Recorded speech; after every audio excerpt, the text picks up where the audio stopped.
Hi everyone, my name is Sebastian. I'm an audiologist with Hearing Solutions here in Ottawa.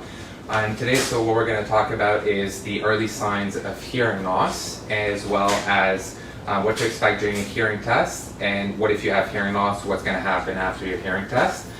So we'll get started. So what are some of the early signs of hearing loss? The most common types are, well, if you find yourself asking people to repeat themselves more, asking what, pardon me, excuse me, I didn't hear you. That's usually the first sign that there might be a hearing problem. The biggest issue with hearing loss is that it's so gradual that it's very hard to notice. So if you pay attention to those signs in your environment, it might kind of indicate that you might need to come in for a hearing test. Another big sign is having the TV louder than it used to be. So often people have kind of a marker on their television. It can last for a while. So if you kind of pay attention to how loud your TV is, that's another sign that might be a problem.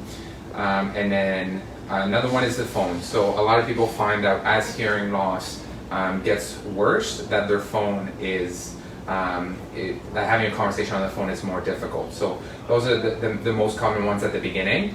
Another huge sign that there might be a hearing problem is having difficulties in background noise. So if you go to a restaurant with a few friends, not that we can do that at the moment, but when things start to reopen again, if you're at a restaurant or at a coffee shop with some friends and you're finding yourself having more difficulties with your hearing, it can be a huge sign that there's a problem. And the reason for that is that when you have hearing loss, your brain is working very hard to fill in the gaps for you. So the brain understands there's an issue, the brain's trying to accommodate you, fill in the gaps, kind of making sense of what you're hearing for you. So when you add background noise, then the brain is trying to figure out kind of the cues that you're missing, also reduce the background noise for you, and then follow the conversation between 3 or 4 people and kind of making sense based on the context. So that's where usually the systems can break down, and that's where people notice more issues in those environments as well.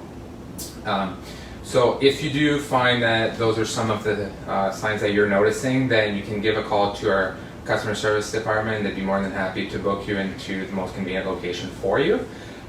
From there, we would book you into one of our clinics, and when you come in, we bring you to our waiting room, and then when the clinician is ready, then we would go into our test room. So you can follow me. So this is our test room here in Ottawa.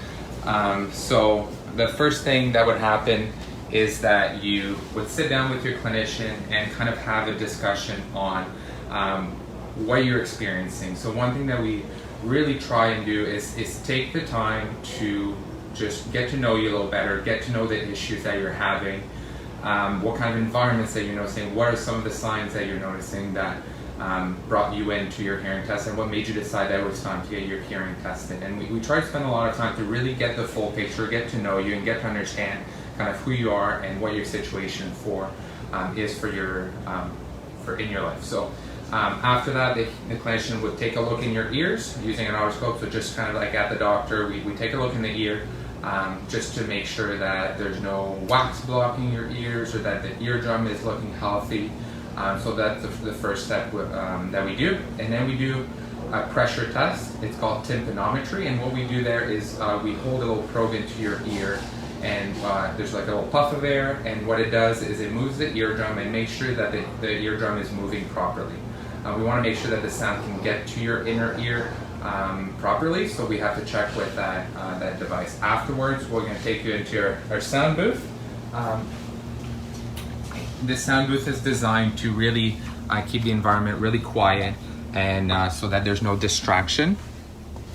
And then the clinician would put some headphones like these ones, or headphones that go over your ears like these ones, and then give you a little button just like this one right here, and then this button is there for you to respond, to show that you're hearing a sound. So the clinician would go back outside, leave you in the room, and play some beeps, and then every time you hear a beep, you press the button, and that allows us to really determine the softest sounds that you're able to hear to determine whether you have hearing loss or whether your hearing is normal.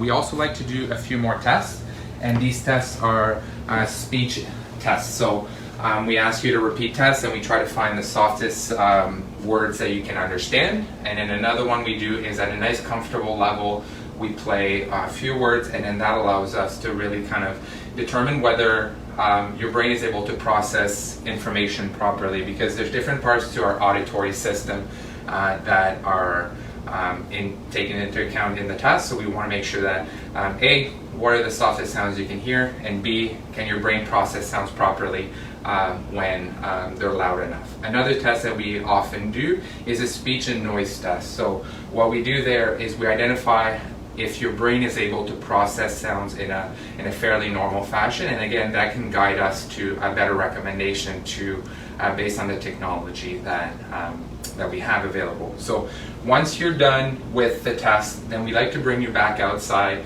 The clinician will go over all the results with you and kind of explain your situation and relate that a little bit to the conversation we had before. So if you notice that you have a lot of issues in background noise and that restaurants are very difficult for you, and you mentioned that, and then the speech and noise test shows also more difficulties in that environment, then we kind of like to make those links to kind of make it more relatable and for everyone to understand kind of the whole picture for you. And then with hearing loss. So if we finish the test and we come outside and then the clinician kind of recognizes and the test shows that there's a hearing loss, what we like to do is kind of talk about different options. So the most common treatment for hearing loss is hearing aids. So I'll just show you a little bit kind of right here. So with hearing aids, there's a lot of different styles available, and that's something that the clinician can help you guide you through kind of the pros and cons of each style. As you can see, the hearing aids are a lot more kind of discreet than they used to be. So for example, this is one of the products that we have. It's the little white part goes behind your ear, and what that does is that allows for kind of a rechargeable hearing aid. So this piece is behind the ear, and then there's a little piece inside your ear. They're very comfortable, very reliable, and especially with the rechargeable, it's probably one of the most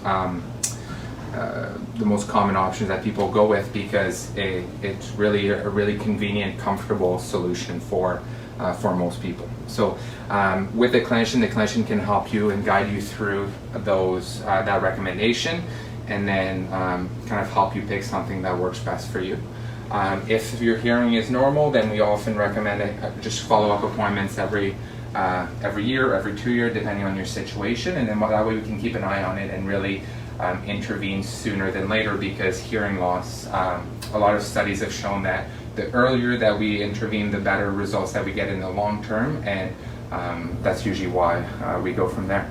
So that's about it for me today. So if you guys have any questions, feel free to reach out to us. You can comment down below, or you can call us and book an appointment for a hearing test. I hope you all have a good day.